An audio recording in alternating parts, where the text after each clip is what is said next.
bonsoir et merci de suivre ce 23h à la une de l'actualité. Un forum sur les leaders mondiaux s'est tenu à l'Université de Columbia à New York en marge de la 72e Assemblée générale de l'ONU. Le président de la République, Alassane Ouattara, y a pris part ce mercredi. Le vice-président ivoirien a foulé ce soir le sol sénégalais. Daniel Cablon-Duncan est à Dakar dans le cadre du forum Investir en Afrique 2017. Il a quitté Abidjan cet après-midi. Angela Merkel s'achemine vers un 4e mandat à la tête de l'Allemagne. La chancelière allemande est arrivée en tête des élections législatives. La droite nationaliste de l'AfD a de son côté réalisé un score historique à 13%. Bienvenue dans cette édition. En marge de la 72e Assemblée générale des Nations unies, l'Université Columbia de New York a tenu son forum des leaders mondiaux. Le président de la République, Alassane Ouattara, était l'invité de ce mercredi 20 septembre à Ouattouri. Au programme de ce forum des leaders mondiaux, une conférence du président de la République, Alassane Ouattara, sur le thème « Les défis pour le succès d'une transition démographique et le développement du potentiel de l'Afrique, le cas de la Côte d'Ivoire ». Le modérateur Mamadou Diouf, enseignant, chef de département de l'Institut africain de Columbia, a d'entrée retracé la brillante carrière professionnelle du président Alassane Ouattara de la BCEAO au Fonds monétaire international où il a occupé le poste de directeur adjoint. Avant de donner un bref aperçu de son parcours politique qui l'a conduit à la tête de la Côte d'Ivoire en 2010. Mamadou Diouf a par ailleurs indiqué que le président Ouattara est considéré comme le père de la nouvelle Côte d'Ivoire émergente qui, sous son leadership, est devenue la 3e économie à la croissance la plus rapide. C'est cette riche expérience que le président de la République est venu partager avec les étudiants de l'Université Columbia de New York. We need to ensure political stability, peace and security. And Côte d'Ivoire is a clear example of this. And we need to also make sure that we, the leaders, we make enough investment in the social sectors, health and good education, especially education of girls. Du programme présidentiel d'urgence PPU conçu au Golf Hotel pour les investissements d'urgence au plan national de développement, le chef de l'État a exposé sa vision et son ambition pour son pays, la Côte d'Ivoire, qu'il entend mener à l'émergence. Ses priorités, la réconciliation nationale, la cohésion sociale et la relance économique. Les résultats, après la réalisation de grands projets de développement et l'amélioration du climat des affaires, la Côte d'Ivoire enregistre un taux de croissance moyen de 9% sur les 5 dernières années. Et l'État s'attelle à redistribuer efficacement les fruits de cette croissance, notamment aux plus démunis. Au total, une belle rencontre marquée par des échanges entre le président Alassane Ouattara et les étudiants de Columbia. Columbia est une université privée de New York fondée en 1754. Elle fait partie du groupe des universités les plus anciennes et les plus célèbres des États-Unis. Columbia compte 31 317 étudiants pour 3 876 enseignants permanents. Ces étudiants viennent de tous les États-Unis, mais également du monde entier. Le vice-président de la République est pour sa part arrivé ce soir à Dakar au Sénégal. Daniel Cablon-Duncan va prendre part au Forum international Investir en Afrique 2017. Il a été accueilli à sa descente d'avion par le Premier ministre sénégalais Mahamadou Boun Abdallah Dionne, le ministre du Pétrole et des Énergies, Elimane Kane. Vous allez le voir dans ces images. L'avion qui vient d'atterrir. Le vice-président ivoirien qui est en ce moment arrivé à Dakar Il est accompagné par le ministre de la Communication, de la Poste et de l'économie numérique Bruno Nabagny-Koné, ainsi que le ministre de l'Énergie Thierry Tano, vous le voyez dans les images, le vice-président de la République qui vient d'atterrir au Sénégal avec sa délégation accueillie par les membres du gouvernement sénégalais. Le tribunal international du droit de la mer a rendu vendredi son verdict dans l'affaire du litige frontalier maritime entre la Côte d'Ivoire et le Ghana. Au-delà du verdict, les deux pays ont renouvelé leur volonté de toujours œuvrer au renforcement de leur coopération. Hervé Blé. L'enjeu du verdict du tribunal maritime international du droit de la mer n'aura pas eu raison de la volonté des parties ivoiriennes et ghanéennes de maintenir toujours au beau fixe leurs relations. Parfaite démonstration, la bonne ambiance qui a régné avant et après l'audience destinée à trancher de façon définitive le litige sur le tracé de leurs frontières maritimes communes. Le Ghana, après une dizaine de rendez-vous de négociations avec la Côte d'Ivoire, avait porté en septembre 2014 le litige devant la juridiction internationale. Elle est basée à Hambourg, en Allemagne. Le TIDM a donc tranché l'arrêt dont la lecture a été faite par son président, le juge Boalem Boukeïtaïa, trace une nouvelle frontière maritime en s'appuyant sur le principe de l'équidistance prôné par le Ghana. La Côte d'Ivoire, elle, obtient le tracé d'une nouvelle frontière comme elle le demandait. Le verdict connu, Ivoiriens et Ghanéens se sont attelés à formaliser leur volonté de maintenir forte la coopération entre leurs deux pays. Une déclaration commune a été produite à cet effet. Nous nous unissons pour exprimer notre gratitude à la Chambre spéciale. La Côte d'Ivoire et le Ghana acceptent cette décision rendue conformément au statut du TIDM. La Côte d'Ivoire et le Ghana saisissent cette occasion pour réitérer leur engagement mutuel de respecter les termes de la décision de la Chambre spéciale et de collaborer pleinement pour sa mise en œuvre. Les deux pays affirment leur ferme volonté de travailler ensemble, à consolider et à intensifier leurs relations fraternelles de coopération et de bon voisinage. Vive la Côte d'Ivoire, vive le Ghana. Une déclaration commune dans la droite ligne de ce que prône le président Alassane Ouattara, une coopération toujours forte et des relations beau fixes avec le pays frère du Ghana. Et les résultats ne se font pas attendre comme ici à Hambourg, au TIDM, où l'enjeu du verdict n'a pu avoir raison des bonnes relations d'amitié et de coopération entre la Côte d'Ivoire et le Ghana. Dans la délégation ivoirienne à Hambourg, le ministre Thierry Tano, ministre de l'Énergie, du pétrole et des énergies renouvelables, également plusieurs autres personnalités du monde du pétrole. Plus loin, en Allemagne, la CDU de la chancelière Angela Merkel est largement en tête des élections législatives. Les conservateurs allemands ont remporté les élections ce dimanche avec 33,5% des voix, selon les estimations. Un scrutin marqué aussi par une percée historique de la droite nationaliste et populiste. Quasiment assurée d'obtenir un 4e mandat à la tête du gouvernement allemand, Merkel devra faire alliance avec d'autres formations pour gouverner. Ici, en Côte d'Ivoire, le vote pour le renouvellement des organes de la MUGEFSI, Mutuelle Générale des Fonctionnaires de Côte d'Ivoire, a pris fin ce dimanche. L'élection s'est déroulée dans le calme dans les 31 régions et 2 districts autonomes du pays, comme nous l'explique notre reporter Franck Diou. Plusieurs files d'électeurs, certains depuis tôt le matin venus participer à cette élection de délégués régionaux de la Mutuelle Générale des Fonctionnaires de Côte d'Ivoire. Au Collège moderne du Plateau, seul lieu de vote du district d'Abidjan, l'engouement est constaté par la délégation du Comité national d'organisation du scrutin en tournée de supervision. Ce matin, on était au PC, s'assurer que sur l'ensemble du territoire, les opérations ont commencé à l'heure, que tout le matériel électoral est disponible. Et comme nous avons la chance d'être à Abidjan, nous venons directement en personne au niveau du centre de vote, voir comment les opérations se déroulent. Et pour l'instant, c'est très satisfaisant. 31 régions et 2 districts autonomes ayant chacun un bureau de vote.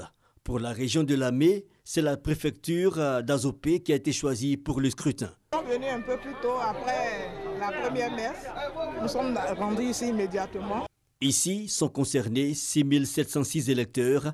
Pour le président du comité électoral local, c'est un scrutin apaisé. À 11h35, le constat il est positif. Nous sommes à leur côté, qui pour répondre à leurs besoins divers, qui pour leur indiquer ce qu'il y a lieu de faire, à l'effet de permettre que ces élections de cette importance se déroulent dans un climat de grand calme. Scrutin apaisé et d'énormes attentes pour fonctionnaires en activité, comme ceux déjà à la retraite. Il faut qu'il y ait un changement. Bon, moi, ma femme a la tension. Elle ne prend pas papier. C'est sur moi qu'elle paie son produit. Des fois, on dit qu'il faut des codes. Une femme qui n'a pas fait l'école, elle peut savoir comment on appelle code. On a un certain nombre de bons dans la journée, ce qui n'est pas normal parce qu'on ne peut pas choisir de tomber malade à une certaine heure de la journée. Donc si on arrive et qu'on nous dit que non, le nombre de bons de la journée est épuisé, il faut attendre le lendemain alors que les malades attendent, c'est déjà un problème sérieux. C'est un problème sérieux. Donc si quelqu'un me dit qu'il veut changer ça, c'est normal que je vienne lui apporter mon soutien. À Zopé, mais aussi à Gboville, à la préfecture, lieu de vote de l'Agné-Bitiassa, à 13h passées, il y avait encore des fonctionnaires venus voter. Il faut renouveler les instances qui puissent envoyer le modèle dans notre mutuelle. L'enjeu, il faut le rappeler, élire les 300 délégués régionaux qui iront choisir en octobre les futurs dirigeants du conseil d'administration de la mutuelle pour l'exercice 2017-2021. 316 324 fonctionnaires sont inscrits sur la liste électorale. Les résultats seront connus ce mardi 26 septembre. Les concours directs et professionnels de la fonction publique sont décentralisés. Désormais, les candidats de l'intérieur du pays n'ont plus besoin de se rendre à Abidjan pour composer. 17 centres ont été créés partout en Côte d'Ivoire. À San Pedro, par exemple, 1350 candidats passent différents concours depuis le 9 septembre dernier. Sam Conan cite Soro. Depuis le 9 septembre 2017, date du démarrage des concours directs et professionnels dans la fonction publique, le lycée moderne Inagoyi de San Pedro sert de cadre aux 1035 candidats issus du Bassa Sandra. Cela grâce à la déconcentration cette année de ces différents concours. Une initiative du gouvernement saluée par les populations. Étant ici en composant, non seulement ils sont dans leur milieu, et puis il n'y a pas de problème de transport, il n'y a pas de problème d'hébergement, puisqu'ils sont déjà dans leur milieu. Bon, ça contribue à leur réussite en fait. C'était pas chaud facile. Voilà, vu que je suis à l'intérieur du pays, d'abord même le moyen de déplacement, voilà, et puis le logement, et tout ça, c'était vraiment difficile. 75 surveillants ont été mobilisés pour le bon déroulement de ces concours, avec un pôle médical et des agents de sécurité. Pour le directeur régional de la fonction publique, San Pedro va relever les défis de l'organisation. À part quelques 2 ou 3 épreuves, toutes les épreuves se déroulent à San Pedro. Donc l'année prochaine, désormais, la population de San Pedro peut s'inscrire et composer à San Pedro. Toutes les dispositions sont prises on a les infrastructures, on a tout ce qu'il faut pour que la population soit bien reçue dans les centres. Des candidats heureux de composer dans de bonnes conditions. Je pense que dans l'ensemble, les sujets sont abordables. C'est vrai, c'est le timing qui est un peu juste, mais je pense que nous pouvons espérer de meilleurs résultats. C'est une bonne chose parce que quand tu te déplaces et tu vas à Abidjan, tu dois te trouver des tuteurs et puis après ça, retourner encore sur San Pedro, ça génère des frais. Maintenant qu'on peut tout faire là où nous sommes, là, en tout cas, c'est intéressant comme ça. Les cours de préparation qui ont été initiés ont permis à certains candidats de participer et de faire en sorte d'avoir une idée claire de ce qu'il y a à faire et donc de permettre que le concours soit vraiment au top.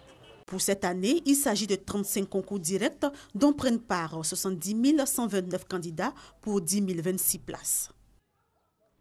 Rendons-nous à Katiola. Le 3 septembre dernier, la maison d'arrêt et de correction de la ville a vu l'évasion de 89 détenus. À ce jour, 47 d'entre eux ont été retrouvés et ramenés dans les geôles. Des mesures ont été prises. Le régisseur de la prison a été démis de ses fonctions et 8 gardes pénitentiaires sont aux arrêts à Boaké. Kader Sogodougou. Maison d'arrêt et de correction de Katiola. Suite à l'évasion de masse en début de mois, le premier magistrat de la localité, Kamara Thomas, et son conseil municipal viennent s'enquérir de l'évolution du dossier. Déjà, des mesures ont été prises. Le régisseur de la prison de Katiola est relevé de ses fonctions. 8 gardes pénitentiaires ont été mis aux arrêts et déférés à Boaké. Après une visite au nouveau régisseur et des échanges avec les prisonniers, le maire de la ville est optimiste. Nous avons constaté donc l'arrivée d'un nouveau régisseur, la dame à côté de moi, et nous avons constaté qu'elle est d'une rigueur et donc ces mesures vont permettre de ramener la discipline à l'intérieur de la prison. Les prisonniers, je leur ai demandé de garder la discipline pour qu'ils finissent de purger leur peine. À ce jour donc, 42 évadés courent toujours.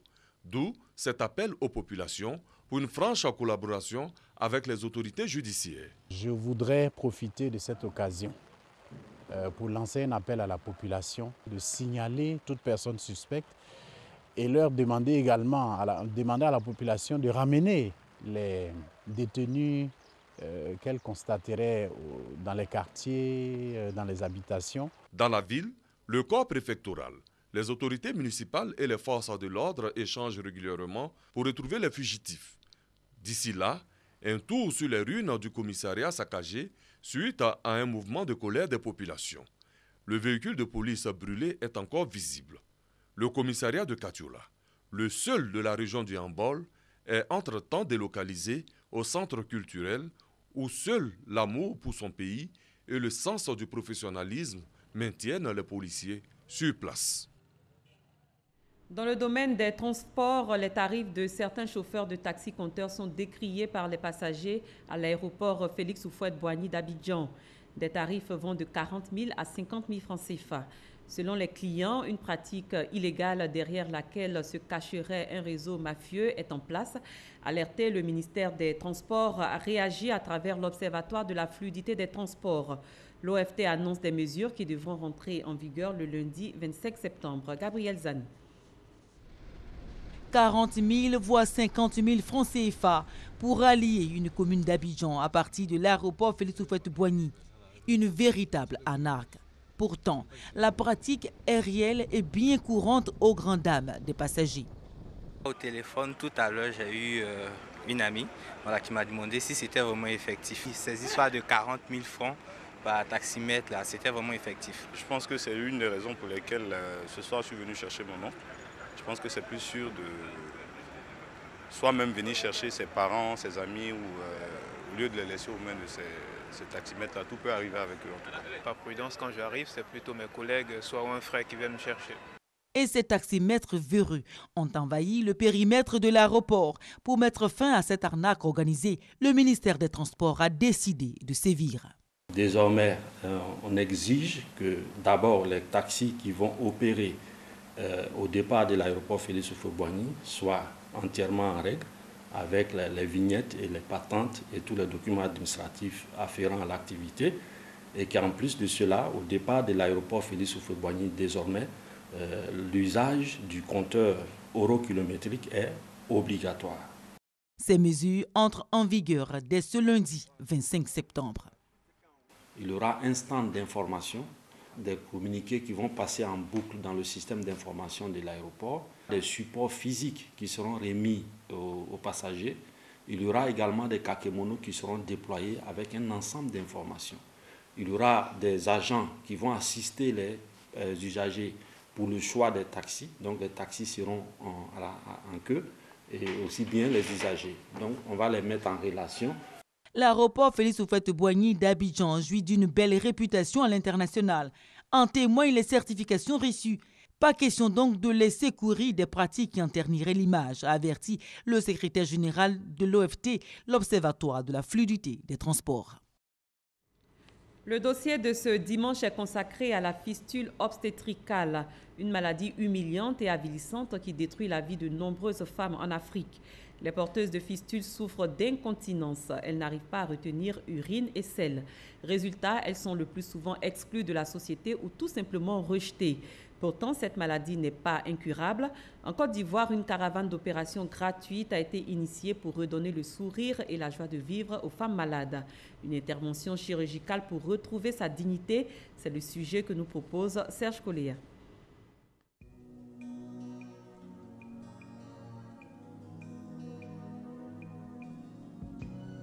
En 2006, Gonin Dorothée a 19 ans. Elle réside à Boné dans la région du Tongui et porte une grossesse à terme. Après un travail long et douloureux, elle finit par accoucher d'un enfant mort-né. L'accouchement était très difficile. J'ai fait 3 jours et puis ils m'ont opéré. Donc depuis ce jour, je ne me suis pas retrouvée. Cet accouchement difficile lui laisse des séquelles au niveau de ses parties génitales. Cela fait 10 ans qu'elle vit un drame. La jeune femme fait régulièrement pipi au lit. Je pisse seule. Quand il pleut comme ça, là, je n'arrive pas à dormir dans la maison. Pourquoi? Parce que pipi, là, ça verse. Même, il n'y a même pas habit sec même où je peux me coucher dedans. Tout est mouillé. Incapable de retenir urine et sel, elle est désormais la risée de tous. Je n'ai même pas de copains. Si un homme veut causer avec moi, mes camarades disent, c'est là, elle pisse. Il ne faut pas t'approcher à côté d'elle. Je suis rejetée. Partout où elle passe, sa réputation la précède. Maman, elle fait restaurant. Mais souvent, le jour où maman prépare là, que moi, je vais même ma main dedans. Ça ne paye pas. On dit, celle qui lave couche là, celle qui pisse là, vous allez manger de sa main. Dorothée n'a jamais su qu'elle était malade de la fistule. Pour son entourage et elle, c'est un sort, une malédiction. Je ne savais même pas qu'il y avait beaucoup de femmes même comme ça là. Je ne savais pas. Je pensais que c'était moi seule seulement.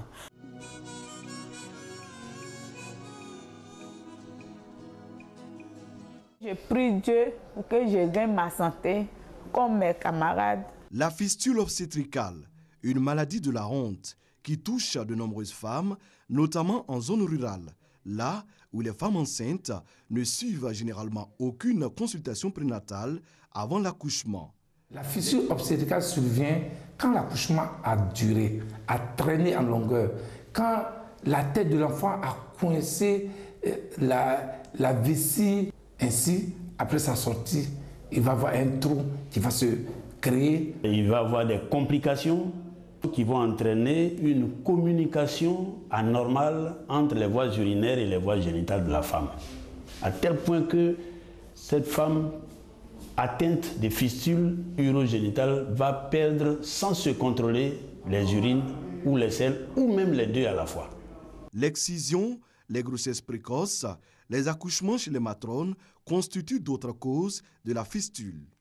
Vraiment, nous préconisons que tous les accouchements se fassent en milieu spécialisé, dans un hôpital, afin qu'on évite cette maladie qui tue à petit feu, parce qu'il s'agit d'une véritable mort de ces femmes. Par le passé, le traitement coûtait environ 2 millions de francs CFA. Depuis une dizaine d'années, il est gratuit grâce au financement de l'Agence coréenne de coopération internationale, la COICA, avec l'appui de l'UNFPA et du ministère de la Santé et de l'Hygiène publique. Avant, toutes ces femmes qui avaient ces fistules-là se cachaient. Elles préféraient se donner la mort. Elles préféraient se terrer. Dans les hameaux, aller se reculer, vivre une vie de recluse. Aujourd'hui, ces femmes-là viennent vers les centres de santé de prise en charge. C'est une avancée notable, mais insuffisante. Il faudra aussi que nous puissions couper la chaîne de formation de ces fistules. Il ne faut plus de fistules en Côte d'Ivoire. Et cela passe par une éducation de nos populations. Dorothée espère être opérée au CHU de Mans gratuitement. Comme elle, 24 autres femmes venues de divers horizons ont fui la honte et les humiliations vécues dans leur village pour bénéficier enfin d'une chance inespérée. On dit pas. On y va. Oui, ça va. Bien dormi. Odile, une ancienne malade, les soutient moralement. Elle a traîné pendant 20 ans la fistule avant d'être opérée avec succès il y a quelques années. J'ai retrouvé ma dignité de femme. Je suis née à nouveau. En tout cas, je suis heureuse parce que je sais là où je suis venue. Une dizaine de spécialistes chevronnés sont à la tâche pour cette série d'interventions chirurgicales gratuites. Subir une opération pour retrouver sa dignité, c'est à ce mince espoir que s'accrochent les porteuses de fistules. Ça me fait 18 ans ici dedans, depuis 1999. Après cette opération, j'ai pris le bon Dieu. Tout va se passer bien. Pour Dorothée, l'intervention dure 4 heures. Et merci à tous les docteurs qui étaient à moi au bloc là-bas. Et merci le bon Dieu parce qu'il a veillé sur moi. Dans 95% des cas, là, ces malades-là sont guéris à la première opération. Mais lorsque la maladie a duré, on peut les opérer pour leur donner un certain confort, mais elles ne peuvent plus être guéries. Dorothée et les autres femmes opérées seront en observation pendant 3 semaines. Si tout se passe bien, elles pourront reprendre une nouvelle vie sans fistule. En Côte d'Ivoire, 1000 nouveaux cas de fistule sont enregistrés chaque année. Autre chose à présent, le Palais de la Culture à Trècheville a abrité hier soir un spectacle riche en sons et en couleurs. C'était à la faveur de la célébration du 68e anniversaire de la République populaire de Chine. Une troupe en provenance de la Chine a livré de l'art typique chinois. Alexis Ouedraogo. De la danse, de l'acrobatie et des chants. Pour la célébration du 68e anniversaire de la République populaire de Chine, la culture était à l'honneur. Aux côtés de ce pays, la Côte d'Ivoire, avec ses rythmes. Un symbole que salue l'ambassadeur chinois Tang Weibin. La Côte d'Ivoire a une grande civilisation, la Chine a une grande civilisation. Nous avons toutes les raisons de promouvoir les échanges entre les civilisations asiatiques et les civilisations africaines, dont la Chine et la Côte d'Ivoire sont les meilleurs représentants. Pour le ministre de la Culture, Maurice Bandama, le renforcement de la coopération entre les deux pays doit se faire aussi par la culture. À l'occasion des 35 ans de coopération culturelle entre la Chine et la Côte d'Ivoire, nous entendons célébrer des manifestations culturelles aussi bien ici à Abidjan pour la partie chinoise qu'à Pékin pour la partie ivoirienne. Ceci pour montrer que ce grand pays qu'est la Chine doit nous apporter également sa richesse culturelle, comme nous devons aussi faire montrer ce que nous avons de beau et de grand en matière culturelle. La Chine et la Côte d'Ivoire ont une très longue relation d'amitié et de travail. À présent, je vous propose de suivre le point de l'actualité internationale de la semaine. Ce 7 sur 7 est signé Alexis Ouedraogo.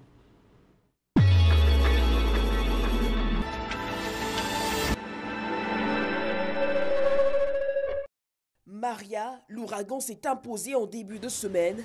De catégorie 5, ce qui n'était qu'une simple tempête tropicale s'est transformé en touchant les îles de Martinique, Dominique et Guadeloupe en un ouragan d'une puissance comparable à celle d'Irma. Maria laisse derrière elle des centaines de milliers de foyers privés d'eau et d'électricité. C'est la RDC qui retient l'attention mardi. Un groupe d'opposants congolais comprenant le chef du rassemblement de l'opposition Antoine Tshisekedi et l'ex-gouverneur de la province du Katanga Moïse Katumbi réclament la mise sur pied d'une transition sans Joseph Kabila pour diriger la RDC. Au Togo voisin, plusieurs milliers de personnes ont manifesté dans les rues de Lomé mercredi, ainsi que dans d'autres villes du centre et du nord, répondant à l'appel de l'opposition pour demander le départ de Faure Singbe et le retour à la Constitution de 1992. Les manifestants dénoncent le projet de révision constitutionnelle voulu par le pouvoir.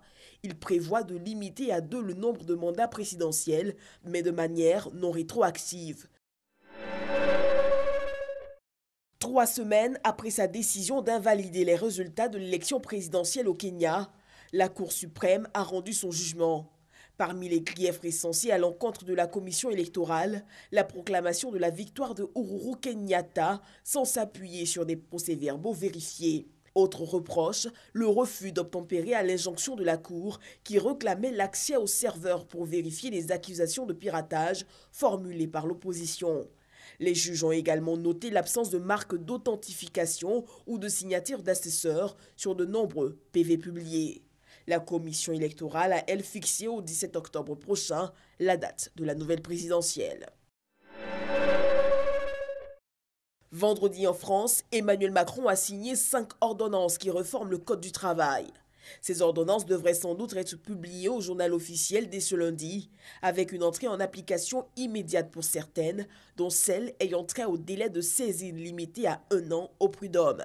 Mais toutes ne seront pas appliquées immédiatement. Certaines entreront en vigueur en 2018 et 2019, comme les nouvelles règles de dialogue social en entreprise et la négociation sans syndicat dans les petites entreprises, certains points restant encore à préciser. Petite note heureuse samedi en Arabie Saoudite pour les femmes. Pour la première fois, des Saoudiennes ont été autorisées à se rendre dans un stade de Riyad pour assister au spectacle organisé pour la 87e fête nationale du royaume. Jusqu'ici, les femmes n'étaient pas admises dans les stades en application de la règle de séparation entre les sexes dans les espaces publics. Les bureaux de vote ont ouvert ce dimanche pour les législatives en Allemagne. Quelques 61 millions d'électeurs ont voté pour élire leurs députés. Donnée largement favorite dans les sondages, Angela Merkel, au pouvoir depuis 2005, a sans surprise obtenu à l'issue du vote un 4e mandat consécutif.